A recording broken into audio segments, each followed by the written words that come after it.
everybody, and welcome to Gigantic Friday. We are going to be recapping Sioux City versus Omaha tonight here, as we'll get started here momentarily. So glad you could be with us here on this Friday night. So yeah, tonight we'll be going over Sioux City versus Omaha. Then we'll take a look at some games going on across the country. And then, yeah, we'll kind of give a short preview for tomorrow night as well. So, yeah, just, kind of with the weather that's been happening, I know there's kind of maybe some question marks about tomorrow night's game, but, yeah, so we'll just have to see what happens. But first, let's get to the game recap from tonight. Sioux City went into Omaha, and, well, safe to say, after what happened last weekend, you really couldn't tell what was going to happen in this game, I think, personally. But, yeah, it started out bad for Sioux City, again, like it did last Saturday night. First, they had a penalty, Kason Musket, 2 minutes for checking from behind at the 10:05 mark, and then 12 minutes and 13 seconds in, Sam Sheets scored from Noah Jones. That made it a 1-0 game, and it was 1-0 just like that. Omaha lead at the end of one. And, well, as we head into the second period, the bad luck continues for Sioux City. 35 seconds in, Tate Pritchard gets a goal, 2 minutes for interference. Then at the 2:14 mark, some things go Omaha's, or Sioux City's way, just a little bit. 2:14 mark, Jaden Venny, 2-minute double minor for high sticking. However, though, just about 30 seconds later at 2:43, Jonah Egerter got a shorthanded goal. His like that made it a 2-0 game in Omaha's favor. At the 9:18 mark, David Ruby got a 2-minute checking from behind. 13:33 mark, there was a fight between Gavin Gary and Branko Vukas. So, yeah, some interesting stuff. And then at the 15:05 mark, Grant Dillard for Omaha winning 2 minutes for tripping. And then with just about 0.2 seconds left, Trey Jeffress got his 5th of the year from Nicholas Sikora as we head into the third period now. Just 30 seconds in, Tater Tot once again went in for cross-checking. Oh well. 4:47 mark, Landon Gunderson gets his 9th of the year from Tate Pritchard and Oliver Merniques. That made it a tied game at 2 apiece, and Sioux City would not stop there. Trey Jeffress getting his 2nd of the night and 6 total on the year unassisted at the 8:27 mark. Boy, oh boy, Trey Jeffress, ever since he's returned from injury, he has just been on fire and fuego. I mean, it's been unreal to see him perform, and I can't wait to watch him tomorrow night. And then it was just 17 seconds later, Jackson Crowder got his 4th of the year from Kason Musket. That made it a 4-2 hockey game. Sam Sheets got his 3rd of the year from Davis Borozinskis and Ben Miller. That made it a 4-3 game. In fact, they took a little while to review it. I don't remember exactly what it was, but they did end up calling it a goal anyway. And then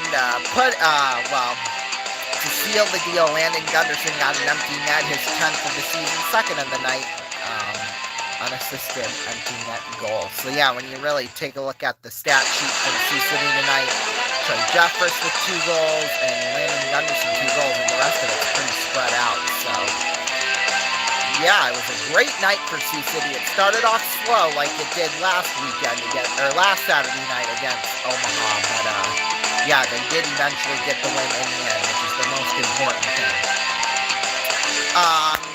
So now we'll get to some other scores from across the league. Des Moines beat Dubuque earlier tonight 4-1. Cedar Rapids beat Chicago 4-1. Amin Hajibi got 2 goals for Chicago, both second period goals as a matter of fact, so good for him. Sioux Falls beat Fargo 4-0, and then Youngstown put a beat down on Green Bay 8-3. That was probably one of the craziest games all year. And from what I can see, well, let's see. Michael Burchell got 2 goals, and I think everybody else got a goal, so, like, by themselves. So, 2 goals from Burchell, and then 1 goal for everyone else who scored a goal. I wasn't sure how exactly to put that in the right terms, but I think you got what I mean. Then Tri-City beat Lincoln 5-2. Attila Lipe, I think that's how you pronounce his name, got the final 3 goals for Tri-City and completed the hat trick. And not quite a natural hat trick because Wayne Loomer did score at the end of the second period. So, oh well. Madison beat Muskegon 2-1. Good game up in Madison, honestly. And then, of course, Sioux City beat Omaha 5-3.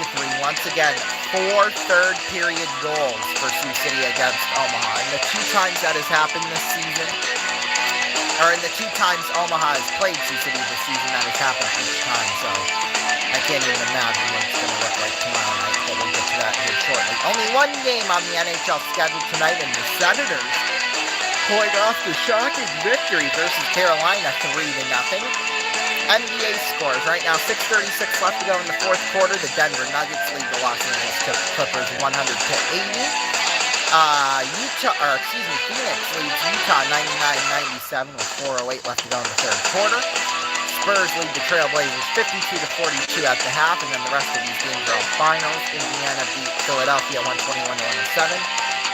Cleveland beat Washington 115-105. Bulls beat the Hornets 109-95. Memphis beat Brooklyn 135-119, and then the Timberwolves beat the Lakers 97-87. And that's all the action going on in the United States right now. Well, and really kind of throughout the world, I guess. So, yeah, we've got Omaha coming into town tomorrow night. That should be interesting with the travel plans and stuff because, that's going to get all screwed up, obviously, just because, I don't know if it was still sleeting outside or what, but it was looking pretty bad, I'll tell you that much. Although at least during the day you'll have time to get everything all scraped out off your front porch, or the streets will have enough time to get cleared off and stuff like that for tomorrow night. So yeah, safe to say it could be an interesting one tomorrow night. It seems like whenever there's any kind of bad weather or anything like that versus Omaha, there's going to be a delay in the game. So, yeah. Who knows?